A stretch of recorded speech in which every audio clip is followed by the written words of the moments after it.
Welcome to Sophia Coaching Center. Today PGTRB Psychology 2003-4ல கேட்ட questions தான் பார்க்க போகிறோம். 30 கொஷின்ஸ் இருக்குது, இதில் பார்க்கலாம். ஃபர்ஸ்ட் கொஷின், இந்திய அரசியலமைப்பு சட்டத்தின் 45வது பிரிவு டேஷ் ஆண்டை எல்லா குழந்தைகளுக்கும் கட்டாய தொடக்க கல்வியை வழங்கும் காலமாக நிர்ணயித்தது. இது அப்படின்னா 1960.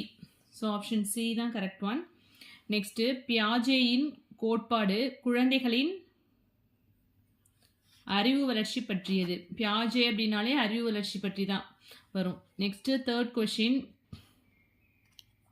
முதியோர் கல்வி என்பது முறைசாரா கல்வி அமைப்பின் மூலம் டேஷ் வயதுக்கு மேற்பட்ட வயது வந்தோருக்கான கல்வி ஆகும், 18 வயதுக்கு. நெக்ஸ்ட், குறுகிய நேரத்தில் ஒருவன் தன் நிலையில் கொள்ளும் பொருட்களின் எண்ணிக்கையை விளக்குவது கவனவீச்சு.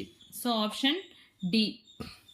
ஃபிஃப்த் கொஷின், முடிவு பெறாத புறக்கோட்டினின்று ஒன்றை உருவாக்கும் நிகழ்ச்சி. இது அப்படின்னா முழு நிறைவு. நெக்ஸ்ட்டு, நுண்ணறிவு கோட்பாட்டின் இரு காரணி கொள்கையை கண்டுபிடித்தவர் யார் அப்படின்னா option D, Spearman. Next option 7, ஆக்கத்திறன் என்பது விரிச்சிந்தனை. Option A. 8th கொஷின், வாய்ப்பிழை எடுத்துக்காட்டுகளினால் மறைந்துள்ள ஊக்கிகளின் வெளிப்படையாக கூறுவது ஊக்கிகளின் கோட்பாடு. Option D. ஒன்றுடன் ஒன்று பொருந்தி வராத இரண்டு ஊக்கிகள் நமக்குள் இருப்பது மனப்போராட்டம். So option D is correct one. Next 10th question, தன்னிறைவு தேவை கொள்கையை எடுத்துரைத்தவர் மாஸ்லோ. மாஸ்லோவின் படிநிலை தேவைகள்னு படிச்சிருப்போம்ல, அதில் வரும். நெக்ஸ்ட்டு, சமூக ஒப்பந்தம், இதை எழுதியவர் யார் அப்படின்னா ரூசோ.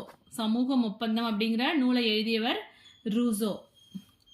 செகண்டரி கல்வி கமிஷனுக்கு தலைமை வகித்தவர் doctor Lakshmana Swami Mudaliar. So option C is correct one. Next, முற்போக்கு கல்வியை புகுத்தியவர் அப்படின்னா ஜான் டூயி. ஸோ தாகூர் இருந்தாலும் தாகூரும் கரெக்டான ஆன்சர் தான். இது வந்து ஜான் டூயி இருக்கிறதுனால ஜான் டூயி போட்டுக்கோங்க. 14th கொஷின், மதரசா என்பது, மதரசா அப்படிங்கிறது என்ன அப்படின்னா முஸ்லீம் பள்ளி.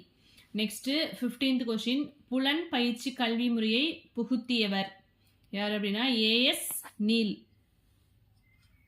நெக்ஸ்ட், கிராமப்புறம் மற்றும் மலைவாழ் மக்களின் வறுமைக்கான முக்கிய காரணம் என்ன அப்படின்னா எழுத்தறிவின்மை. டோரன்ஸ் என்பவர் உளவியல் அறிஞர். Option C is correct one. 18th question, Navodaya Vidyalaya சிறந்த தரமான கல்வியை தருவது திறன்மிகு குழந்தைகளுக்கு, ஸோ கிஃப்டட் சில்ட்ரனுக்கு. Next 19th question, Indira Gandhi திறந்தவெளி பல்கலைக்கழகம் துவக்கப்பட்ட ஆண்டு 1985, 1985. கல்லூரி ஆசிரியர்களுக்கு புத்தாக்க பயிற்சி அளிக்க வேண்டும் என்று எந்த ஆண்டு புதிய தேசிய கல்விக் கொள்கை பரிந்துரை செய்தது?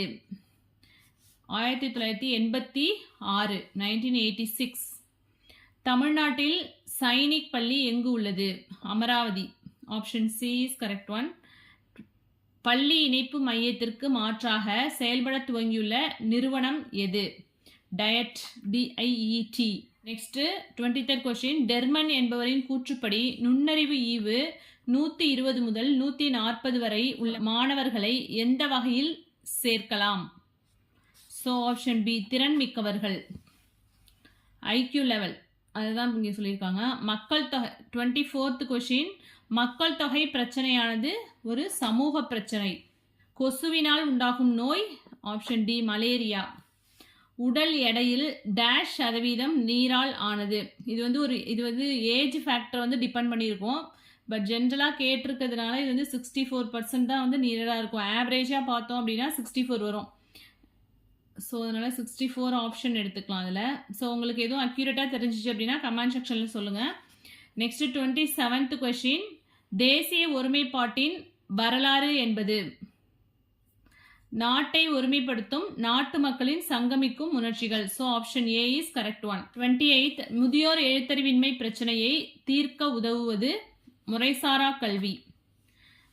29th, எந்த ஒரு மனிதனின் பண்பாட்டையும் பெரிதும் நிர்ணயிப்பது எது அப்படின்னா சுற்றுப்புற சூழல்.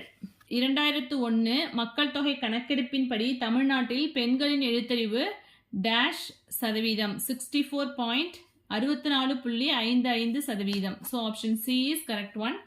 ஸோ 30 கொஷின்ஸ் பார்த்தாச்சு. நெக்ஸ்ட் 2004-5ல ஒரு 30 கொஷின்ஸ் இருக்கு. அது நெக்ஸ்ட் வீடியோவில் பார்க்கலாம். நெக்ஸ்ட் வீக் வந்து அந்த வீடியோ வரும். Okay, thank you.